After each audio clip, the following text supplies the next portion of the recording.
जारहियत का भरपूर जवाब देने का ऐलान किया गया। नाजरीन, सिर्फ आज की रात का इंतज़ार है और फिर इसराइल पर बड़ा हमला होने जा रहा है। अगले 24 घंटे इंतहाई अहम और क्रूशल हैं।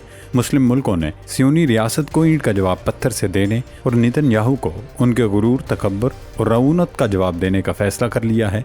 तमाम अरब और मुस्लिम मुल्क मिलकर मुश्तरका तौर पर इसराइल को जवाब देंगे। इस जवाबी हिकमत अमली की क़यादत मुमकिना तौर पर पाकिस्तान को सौंपी जा सकती है, क्योंकि पूरी इस्लामी दुनिया में सिर्फ पाकिस्तान और तुर्किया ही वो वाहिद मुल्क हैं जिनकी तरफ कोई भी दुश्मन मैली आंख से देखते हुए 100 मरतबा सोचता है। सूरत हाल इस हद तक संगीन हो चुकी है कि अमेरिका को खुद दरमियान में आना पड़ा। डोनाल्ड ट्रंप ने कतरी वज़ीर आज़म से मुलाकात की। अमरीकी वज़ीर ख़ारजा मार्क रूबियो ने पाकिस्तान के वज़ीर ख़ारजा इसहाक डार को फ़ोन किया और अब मार्क रूबियो इसराइल के हंगामी दौरे पर पहुँच गए हैं। अमरीकियों की फुर्तियाँ और आनियाँ जानियाँ बता रही हैं कि सब कुछ ठीक नहीं है। कतर पर किए जाने वाले इसराइली हमले ने एक नाकाबिले यकीन इत्तेहाद की शुरुआत की है। ये हमला सोई हुई उम्मत मुस्लिमा के लिए कुबड़े को पड़ने वाली लात साबित हुआ, जिसने सबको मुत्तहिद और यकजान कर दिया। सऊदी अरब और कतर में पिछले कुछ अरसे से काफ़ी मुखासमत दिखाई दे रही थी।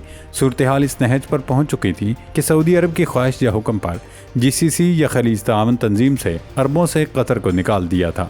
लेकिन अब जैसे ही कतर पर मुश्किल वक्त पड़ा, खुद सऊदी वली अहद शहज़ादा मोहम्मद बिन सलमान कतर पहुँचे, जहाँ उन्होंने अमीर कतर शेख तमीम बिन हमद सानी को गले लगाया और मुकम्मल यकजहती का इजहार किया। अब सऊदी अरब के वज़ीर ख़ारजा भी दोहा पहुँच चुके हैं, जहां वो आज मुस्लिम मुल्कों के वज़राए ख़ारजा इजलास में शरीक होंगे। आज के इजलास में पाकिस्तान की नुमाइंदगी वज़ीर ख़ारजा इसहाक डार कर रहे हैं। दरअसल आज ये बैठक इसलिए बुलाई गई है ताकि कल होने वाली सरबराही इजलास के मामलात का फाइनलाइज कर लिया जाए। सरबराही इजलास में पाकिस्तान की नुमाइंदगी खुद वज़ीर आज़म शहबाज शरीफ करेंगे। खैर दोस्तों, जहाँ तक अमरीकियों की बात है तो वाशिंगटन की पूरी कोशिश है कि मिन्नत समाजत माफ़ी तलाफ़ी या फिर दोंस और दबाव के ज़रिए कतर को राम किया जा सके ताकि इसराइल के खिलाफ कोई कार्रवाई ना हो। अगर अमरीकियों को लगा कि इस तरह से दाल नहीं गल रही तो फिर अमरीकी वज़ीर ख़ारजा मार्क रूबियो इसराइल में मौजूद हैं। हो सकता है कि वो नेतन्याहू को राज़ी कर लें कि वो कतर पर किए जाने वाले हमले पर माफ़ी मांग लें। इस तरह अरब मुल्कों का गुस्सा भी ठंडा हो जाएगा और उसे अरब सफारती सतह पर अपनी कामयाबी करार देकर अवाम को भी ठंडा करने में कामयाब हो जाएंगे। वैसे अरब मुल्कों में चूँकि बादशाहत है, लिहाजा वहाँ के हुक्मरानों को अवामी जज्बात का कोई ख़ास ख्याल या कदर नहीं करनी पड़ती। दोस्तों, इस वक्त सवाल ये है कि क्या अरब मुल्क इसराइल के साथ एक मुकम्मल जंग के लिए तैयार हैं?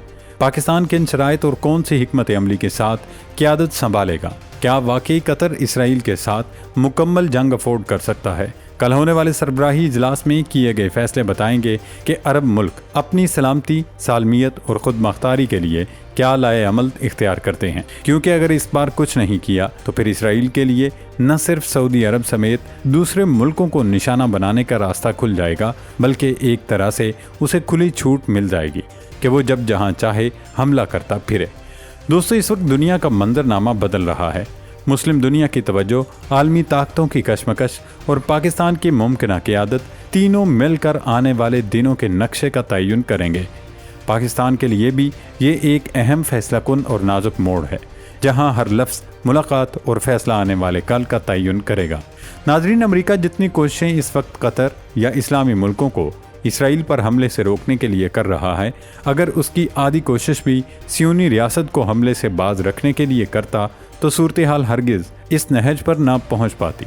क्या आप इस बात पर यकीन कर सकते हैं कि एक मुल्क जो सुपर पावर हो, जिसके पास दुनिया की जदीद तरीन टेक्नोलॉजी मौजूद हो, कतर में उसके 10,000 फौजी हों, जदीद तरीन दिफाई निज़ाम और रडार नस्ब हों, उसके बावजूद उस मुल्क का सदर आसानी से कह दे कि वो इसराइल के हमले से मुताल्लिक लाइल्म थे? कोई भी होशमंद और जी शऊर इंसान इस बात पर हरगिज़ यकीन नहीं कर सकता। ट्रंप के इस बयान के बाद कम अज़ कम खलीजी मुल्कों में ये एहसास पैदा हो गया कि अमेरिका के होते हुए भी शायद कोई इसराइल को नहीं रोक सकेगा। और यही वो नुक्ता था जब सऊदी वली अहद मोहम्मद बिन सलमान तमाम गिले शिकवे बुलाकर कतर गए और कतर के अमीर को गले लगा लिया। मशरिक़ वस्ता के हालात में ये एक बड़ी पेशरफ्त थी। अरब मुल्कों का कल जो सरबराही इजलास होने जा रहा है वो फैसला कुन साबित होने का इम्कान है और 24 घंटे इंतहाई अहम हैं। मुस्लिम मुल्क इसराइल के खिलाफ अब मुश्तरका दिफा की पॉलिसी इख्तियार करने जा रहे हैं, जिसमें अगले मरहले में नेटो तर्ज का इत्तेहाद बनाना भी शामिल होगा। مشترکہ دفاع کا جو تصور اب ابھرتا دکھائی دے رہا ہے اس کا مطلب یہ ہے کہ اگر مسلم ریاستیں ایک پلیٹ فارم پر متحد ہوئیں تو اسرائیل کے لیے کوئی بھی علاقائی حملہ یا مداخلت آسان نہیں رہے گی۔ اگر اسلامی سربراہی اجلاس میں فیصلہ کیا گیا کہ اسرائیل کے رویے کا منہ توڑ جواب دیا جائے گا تو اس کا اثر صرف فوجی نہیں بلکہ سیاسی، اقتصادی اور سفارتی سطح پر بھی گہرا ہوگا۔ ناظرین، اگر کل سربراہی اجلاس پر متحدہ اور فیصلہ کن موقف سامنے آتا ہے تو یہ محض ایک جذباتی رد عمل نہیں ہوگا بلکہ ایک تاریخی موڑ ثابت ہو سکتا ہے جس کے سیاسی، عسکری، اقتصادی اور سفارتی اثرات دیر پا ہوں گے۔ اس منظرنامے میں پاکستان اور ترکی جیسی قوتوں کا مرکزی کردار نہ صرف اسرائیل کو سبق سکھا سکے گا بلکہ خطے میں طاقت کے توازن، دفاعی تعاون اور اسلحہ خریداری کے راستوں کو بھی جڑ سے ہلا دے گا۔ مسلم ممالک کی مشترکہ دفاعی پالیسی اگر عملی شکل اختیار کرے تو اسرائیل کے لیے علاقائی مداخلت، فضائی آپریشن یا خفیہ کارروائی آسان نہیں رہیں گی۔ راستوں اور ریفیولنگ پوائنٹس کی بندش عملاً صہیونی ریاست کی کمر توڑ کر رکھ دے گی۔ دوستو، مسلم ملکوں کو ایک اور چیز ذہن نشین کرنا ہوگی کہ ہر قدم کے ساتھ خطرات بڑھتے جائیں گے۔ یکجا ہونا اور طاقت کا مظاہرہ تصویر کا ایک رخ ہے، لیکن کیا یہ ملک اسرائیل کے جواب سے نمٹنے کے لیے تیار ہیں؟ سب سے اہم چیز یہ کہ عرب ملک پاکستان کو کیوں اس اتحاد کی سربراہی سونپنا چاہتے ہیں۔ ایک وجہ تو یہ بھی ہے کہ پاکستان کو آج ایک بڑے بھائی اور اسلامی دنیا کے قائد کے طور پر دیکھا جا رہا ہے۔ پاکستان وہی ملک ہے جس نے حال ہی میں بھارت کو عبرتناک شکست دے کر دنیا کو حیران کر دیا۔ پاک فوج اور عوام نے اپنی بہادری سے یہ ثابت کیا کہ پاکستان اپنی سرحدوں کا محافظ ہے۔ اب یہی پاکستان قطر کے ساتھ کھڑا تھا۔ 2 روز پہلے دورہ قطر کے دوران شہباز شریف نے نہ صرف قطر کی قیادت کو حوصلہ دیا بلکہ اس بات کا اعلان بھی کیا کہ پاکستان ہر محاذ پر قطر کا ساتھ دے گا اور مشکل وقت میں اپنے قطری بھائیوں کو اکیلا نہیں چھوڑے گا۔ پاکستان کی جاندار اور تگڑی سفارتکاری نے اسے نئے مقام پر لا کھڑا کیا۔ قطر پر اسرائیلی حملہ اسلامی دنیا کے لیے ایک بڑا سبق ہے۔ اب وقت آ گیا ہے کہ عرب ممالک پاکستان کی عسکری دفاعی قوت کے ساتھ اس کی معاشی بنیادوں کو بھی مضبوط کریں۔ ایک طاقتور پاکستان ہی اسلامی دنیا کا اصل قائد بن سکتا ہے۔ آج دنیا کی نظریں پاکستان پر ہیں اور پاکستان پر یہ ذمہ داری عائد ہو چکی ہے کہ وہ امت مسلمہ کا محافظ اور رہنما بنے۔ یہ موقع ایک اور تلخ حقیقت بھی سامنے لایا۔ پاکستان اپنی عسکری طاقت اور بہترین انسانی وسائل کے باوجود معاشی طور پر کمزور ہے۔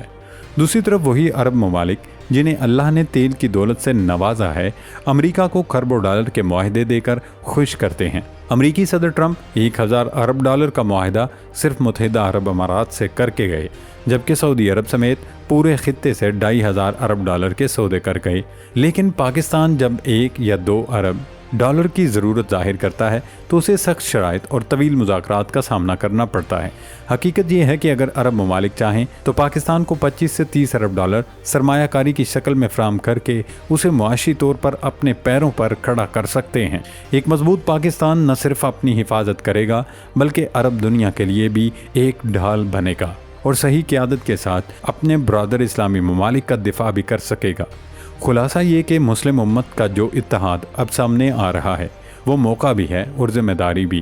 موقع اس لیے کہ مسلم دنیا اپنی سالمیت اور وقار کا دفاع متحدہ انداز میں کر سکتی ہے، اور ذمہ داری اس لیے کہ ہر قدم کا حساب، ہر فیصلے کی شفافیت اور ہر کارروائی کی حدود طے کیے بغیر آگے بڑھنا خطے کو ناقابل تلافی نقصان پہنچا سکتا ہے۔